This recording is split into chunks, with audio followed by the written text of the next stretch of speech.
1 Korintus pasal 10 ayat 12 dan 13. 1 Korintus 10 ayat 12 dan 13. Sebab itu, siapa menyangka bahwa dia teguh berdiri, hati-hatilah supaya dia jangan jatuh.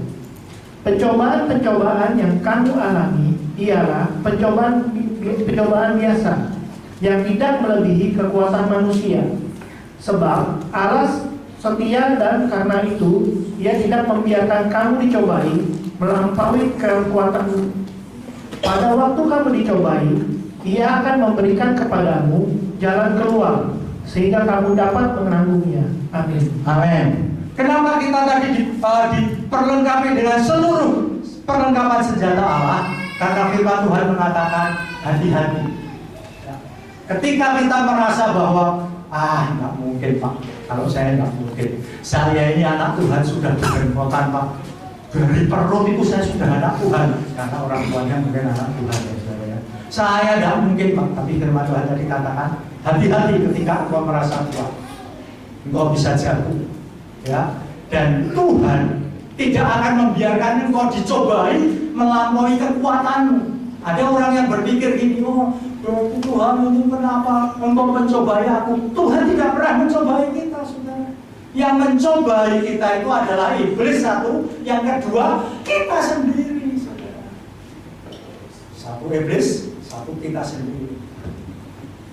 Saudara, ketika kita mendapat larangan, jangan makan ini, jangan makan ini, jangan makan ini. Saudara, sekarang saya ini orang yang jangan makan apa-apa, saudara. Ya. Nah, kemarin saya udah pasang ring. Saya senangnya makan kepala ayam goreng, tidak boleh. Saya senangnya sayap ayam, tidak boleh. Saya senangnya cekernya, tidak boleh. Pokoknya yang saya senang semua tidak boleh. Ya. Kalau makan ikan babi, saya senangnya yang ada lemaknya, tidak boleh. Dagingnya tidak boleh. Daging sapi tidak boleh. Daging kambing tidak boleh. Buah yang bergas tidak boleh. Yang boleh apa? Bubur tidak pakai garam, tidak pakai kecap, anyep. Kemarin saya jalan-jalan, hampir setiap pagi saya jalan-jalan. Dan teman jalan-jalan saya itu salah satunya namanya Dr. Subur. Sakitnya sama dengan saya. Saya diabetes sudah 22 tahun, dia diabetes baru 6 tahun. Ketika jalan-jalan saya tanya, Dok, yang sebenarnya orang diabetes kok kenapa mesti kena tekanan darah tinggi? Itu sudah setelannya, itu sudah setelannya. Orang diabetes ya mesti tekanan darah. Karena kalau sudah tekanan darah serangan jantung, kalau nggak serangan jantung ya serangan otak, stroke. Itu sudah jumlahnya. Terus apa benar kalau nggak boleh makan apa-apa? Sampai lebih kan? Saya rodo ayu sudah. Maksudnya dokter, ya semua dimakan nggak apa-apa. Durian dok, durian dok. Bukan apa-apa makan durian. Oh ini dokter ini mau nekat. Bener dok, bener ya dokter. Kalau kan dok, kambing dok, saya sebenarnya sate kambing. Kambing dok, boleh aja. Orang itu sering salah. Kambing nggak boleh dimakan, itu kambingnya dikambing hitamkan. Daging kambing itu paling bagus, lebih bagus daripada daging sapi. Ini kata si dokter. Terus pulang jalan-jalan saya protes dengan istri saya. Ternyata apa boleh. Kulit ayam boleh, saya sering boleh. Sumbi boleh. Apa kepala boleh. Terus istri saya ngomong, nek papi mau nekat ya terserah. Tapi waktu papi habis operasi itu, mami yang dipanggil ahli gizinya yang dikasih tahu ini tidak boleh, tidak boleh. Tapi kok anu tadi dokter Sumbawa ngomong kan daging kambing itu boleh ternyata. Malah yang nggak boleh itu daging sapi lebih bahaya. Nah, istri saya percaya saudara. Karena yang ngomong dokter tadi malam sebelum saya berangkat ke Jakarta, saya dengan istri saya keluar makan. Kita udah kira-kira 4 tahun, 5 tahun, 6 tahun, 8 tahun nggak pernah makan sate kambing. Tadi malam saya tawarkan ini mau makan sate bundal. Saudara ada sate bundal di sini. Sate daging kambing yang dicacah, dikasih bumbu madu, kasih bumbu macam-macam, belum dimakan rasanya sudah enak sekali saudara. Dibungkus pakai lemaknya itu dibakar. Makan sate bundal. Kita makan sate bundal. Saya belum cerita istri saya saudara. Selesai selesai makan, saya mau nyupir mobil. Itu dan saya itu seperti melayang. Baru tahu sekarang.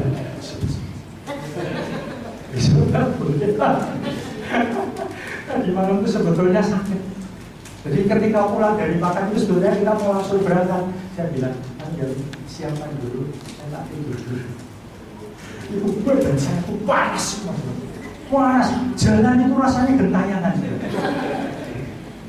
Jadi saudara, tidak boleh. Kamu merasa oke, tapi firman Tuhan katakan ketika engkau merasa aku Tuhan, hati-hati, iblis menyerang. Dan firman Tuhan mengatakan, engkau tidak akan cobai melampaui kekuatanmu. Itu bukan artinya bukan Tuhan yang mencoba kita. Kita baca dulu.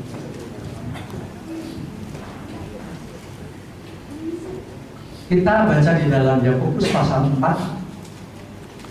Yakobus pasal 4 ayat 7. Yakobus pasal 1 ayat 12 sampai 14. Yakobus pasal 1 ayat 12 sampai 14. Pengujian dan pencobaan. Berbahagialah orang yang bertahan dalam pencobaan.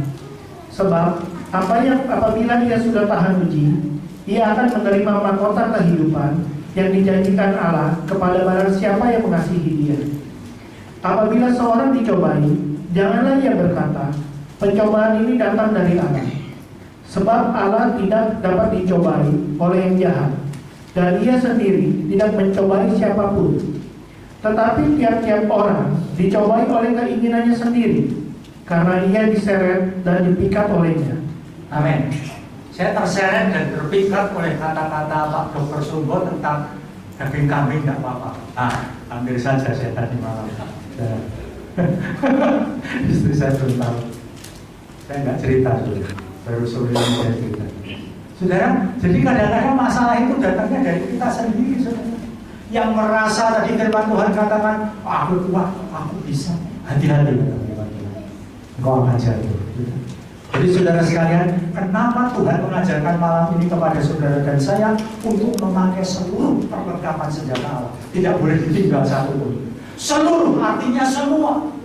Ketika kita pakai semua, maka saudara dan saya akan bisa bertindak menjadi anak Tuhan yang bijaksana dan benar. Jadi ketika saudara mendapat ujian, itu pun kadang-kadang Tuhan mengizinkan. Saudara ingat Ayub, Tuhan mengizinkan untuk harus diuji. Tapi Tuhan tidak akan membiarkan lebih dari kekuatan Ayub. Engkau boleh menguji, tapi tinggalkan nyawanya. Maksudnya tidak sampai diambil nyawanya. Saudara yang saat ini saudara sedang menghadapi masalah atau ujian atau sakit penyakit, ya saudara, pakai seluruh perlengkapan senjata. Amin saudara. Ketika saudara memakai seluruh perlengkapan senjata Allah, hidupmu akan dibenarkan. Tidak ada seorang atau tidak ada iblis pun yang bisa memegang saudara. Saudara, kita baru ngomong-ngomong kemarin, saudara. Apakah setan dan iblis itu ada? Ada. Saya ngomong ke jemaat, ada. Sekarang di gereja pun ini ada yang sedang ikut kebaktian.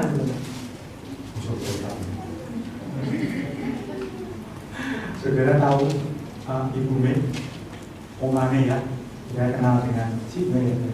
Nah itu Omane itu salah satunya yang orang yang paling takut sebenarnya. Kencing takut, apa-apa takut, kalau udah takut semua. Sudah sebenarnya, saudara, kita anak Tuhan itu tidak perlu takut. Di gereja kami, saudara, gereja kami sedang ingin membangun ruangan baru, saudara, ruangan ibadah baru. Karena ruangan lama sekarang sudah tidak cukup lagi untuk beribadah. Kita punya visi yang Tuhan berikan untuk 500 jemaat. Sekarang kita sudah 265 dengan anak-anak. Jadi kalau berjemaat sekarang tidak cukup, kita pengen bangun baru di tanah yang ada di belakang gereja. Dibangun baru dulu, jadi nanti yang depan dirubuhkan untuk halaman parkir. Itu target kita seperti ini. Tapi ada beberapa kendala, saudara. Kendalanya banyak. Kendalanya izin pembangunan gereja itu tidak mudah. Sekarang saya sedang melobi wali kota, calon-calon wali kota, besok tanggal 9 kita pilihan wali kota. Saya ngomong ke mereka, Pak yang dipilih siapa Pak? Oh pasti Bapak Pak, tapi nanti izinnya keluarkan ya Pak. Ketika kita bertemu dengan yang nomor 3, yang dipilih siapa Pak? Oh mesti Bapak, tapi nanti saya izinkan ya Pak. Kemarin nomor 2 juga. Kita komitmen, oh ya Pak, nanti saya pilih Pak, nanti izinnya sih Pak. Izin. Kedua, tanda tangan dari atas nama pemilik tanah itu, yaitu hamba Tuhan senior yang sudah meninggal. Sekarang anaknya, ahli warisnya, boro-boro mau tanda tangan, saudara, malah tanahnya mau diminta, dia ngomong, ini tanahnya bapakku, mau tak buahku, ya, jawabannya pun begitu. Kalau sudah cerita dulu itu semua hamba Tuhan jadi bingung. Saya ngomong, itu pilih semua suratnya komplit, tapi dia tetap ngomong, ahli warisnya tak buahku. Jadi dia tidak mau tanda tangan. Problemnya kedua. Problemnya ketiga, saudara, persis di belakang dan samping gereja kita itu kuburan yang dikeramatkan. Jadi bukan kuburan biasa, kuburan yang menjadi sesembahan. Nah, di kuburan itu, di makam itu ada pohon ringinnya besar-besar sekali, saudara, 3. Pohon ringinnya itu batangnya besarnya ini ruangan tengah ini, saudara, keliling. Ada 3. Kemarin di gereja sedang ada tukang yang membetulkan genteng karena kejatuhan pohon ringinnya itu dahannya jatuh dan kita berangkat. Saya naik ke situ, saya ngomong dengan tukangnya, Pak, Pak, ikut saya naik ke makamnya. Mau apa Pak? Ya naik aja, saya mau nebang pohonnya ini. Ada beringin 3 gede-gede. Yang mau nebang siapa Pak? Ya nanti Pak, besok bawa alat-alat ya. Kita bang, nggak berani. Ada yang tunggu. Ada yang tunggu dan menurut saudara. Menurut Bapak ada yang tunggu dan pohon ini. Ada saudara, ada benar. Ketika saya ajak naik ke atas dekat dengan pohon itu dan makam, tiba-tiba Pak tukang lari, pulang turun ke gereja sudah. Saya ditinggal sendirian. Sudah kepala tanggung sampai atas sudah tahu. Sini langsung bulu-bulunya berdiri sudah. Itu siang hari. Kira-kira jam 11. Tapi tempatnya ini sangat dingin. Saya berdiri. Oh saya tahu ada. Saya katakan dalam nama Yesus, saya akan cari tukang untuk nebang kamu jangan dengan dia. Saya sudah izin kelurahan, izin ke Kodia, boleh ditebang, tapi tolong buat bagus. Saya ngomong, Pak nanti makamnya akan saya buat taman yang bagus. Saya kasih lampu, saya kasih pohon yang pendek-pendek, supaya tidak bisa dibilang gitu. Ya, terus akan kita bangun. Saudara, ada iblis. Tapi ketika kita mempunyai perlengkapan senjata Allah, iblis tidak bisa sangat tidak akan terjadi dalam hidup saudara. Saudara mau diceplek, saudara mau digendam, tidak akan mampu, tidak akan mempan. Asalkan saudara pakai seluruh perlengkapan senjata.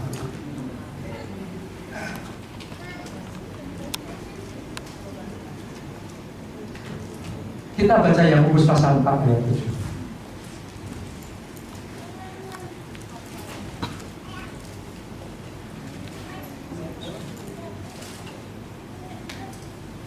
Yakobus pasal 4 ayat 7. Yakobus pasal 4 ayat 7. Karena itu, tunduklah kepada Allah dan lawanlah iblis, maka ia akan lari daripadamu. Amin. Amin, saudara. Tunduk kepada Allah, lawan iblis, maka dia akan apa, saudara? Lari. Ketika engkau dengan seluruh perlengkapan senjata Allah, Tuhan perintahkan bukan engkau tunduk kepada iblis, tapi lawanlah iblis. Saudara, ada seorang petinju yang sangat luar biasa, saudara.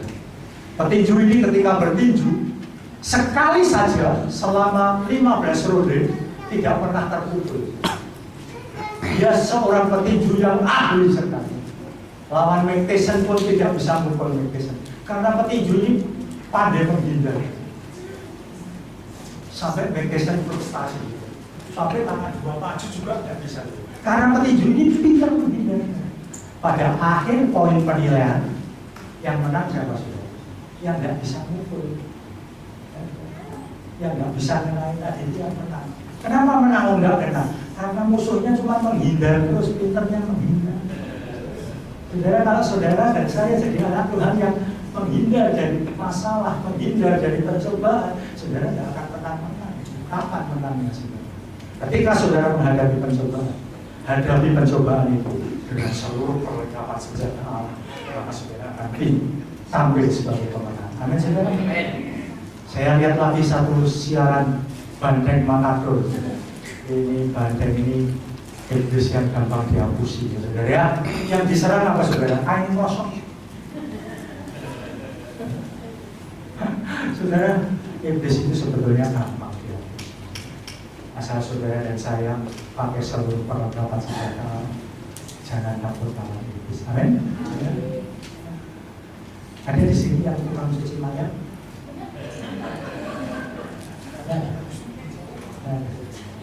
Di gereja kita puji Tuhan, itu jemaatnya profesinya banyak yang jadi tukang cuci mayat. Jadi tukang cuci mayat di satu perkumpulan kematian, di rumah sakit dia sudah diundang. Dan kenapa kok jemaat kita kok banyak ahli pencuci mayatnya? Ternyata ibu gembalanya juga tukang cuci mayat. Jadi kalau ada jemaat kita yang meninggal, yang saudaranya tidak mau nyuci, itu tugasnya cuci. Sekali waktu ada bapak-bapak yang meninggal, keluarganya tidak ada, pendekanya yang nyuci mayat. Pokoknya serba bisa. Jemaat kita yang tukang cuci mayat ini pengalamannya banyak. Kemarin dia nyuci mayat, terus ini kejadian dia. Ketika mayat itu dicuci, mau dibalik punggungnya yang mau dicuci, baru dipiringin, mayatnya bunyi sih. Kalau saya tadi sudah mayat dicuci kok masih. Kata dia biasa Pak, banyak yang gitu. Malahan kadang-kadang ada yang bersin. Kalau saya ya muntah ya saudara ya. Tapi kenapa dia enggak? Karena dia anak Tuhan sudah pakai seluruh perlengkapan senjata. Saudara, saya mau berbagi sedikit pengalaman. Ini pengalaman Bu Budi tentunya dan pengalaman jemaat yang tercuci mayat. Mereka sering share bersama. Mayat itu ternyata saudara kalau sudah kemarin yang terakhir mayat yang mau dimandikan ini meninggalnya tidak beres saudara. Maksudnya enggak. Kalau sudah ini, saudara apa yang dilakukan Bu Budi dengan tim berkumpul berdoa. Tolong jangan dipermalukan, karena ini anak Tuhan. Tolong jangan dipermalukan Tuhan. Amin. Ternyata bisa saudara bisa diperintah saudara. Anak Tuhan itu punya kuasa saudara. Dan ini kejadian banyak saudara. Ada yang tangannya sudah meninggal saudara, tangannya gitu. Mau dikasih pakaian nggak bisa saudara. Kemudian ngomong, Bu, saya perempuan punya kakak tim perempuan. Bu, mulut ya ini mau dipakai baju. Ketika mau dikasih jahit, di sana angkat terus. Saya tidak percaya.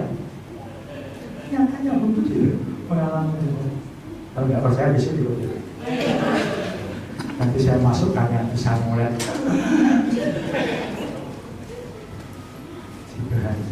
Saudara, ketika kita jadi anak Tuhan, iblis itu ada nggak? Ada. Setan itu ada nggak? Ada. Tapi nggak berani sama kita saudara. Jadi ketika siang itu saya naik, tiga pohon besar-besar saya pegang semua. Dalam nama Yesus, ketika engkau besok ditebang, jangan bikin kekacauan. Ketika engkau ditebang, jangan bikin kekacauan. Ya. Kalau bikin kekacauan kan, yang repot saya bilang ya, saudara. Karena ada biasa pohon ditebang, yang nebang tiba-tiba ketawa terus. Ada yang ditakut ya, saya sudah doakan. Dan nanti beberapa waktu lagi saudara bisa main ke Magelang, kita akan punya bangunan rumah Tuhan yang bagus. Kita percaya dengan kita, semua pasti bisa terjadi. Asal kita mau saudara berjalan dengan kasut kebenaran. Kemana saudara? Ayo siapkan tetangga saudara, teman saudara. Tuhan itu baik, luar biasa. Aku di sana tidak mempan. Tapi kalau saudara pagi-pagi bangun tidur, tetangganya sudah dengarkan saudara nyanyi, wah tetangganya senang lagi kalau nyanyinya pujilah Tuhanku selama-lamanya. Tapi kalau nyanyinya bisa banget, jam segini belum Pak. Kan dengar saudara, puji Tuhan gitu. Pakai seluruh perlengkapan senjata Allah, saudara. Kenapa harus dipakai, saudara? Lukas pasal 4 ayat 13 sebagai ayat terakhir kita akan baca. Lukas pasal 4 ayat 13.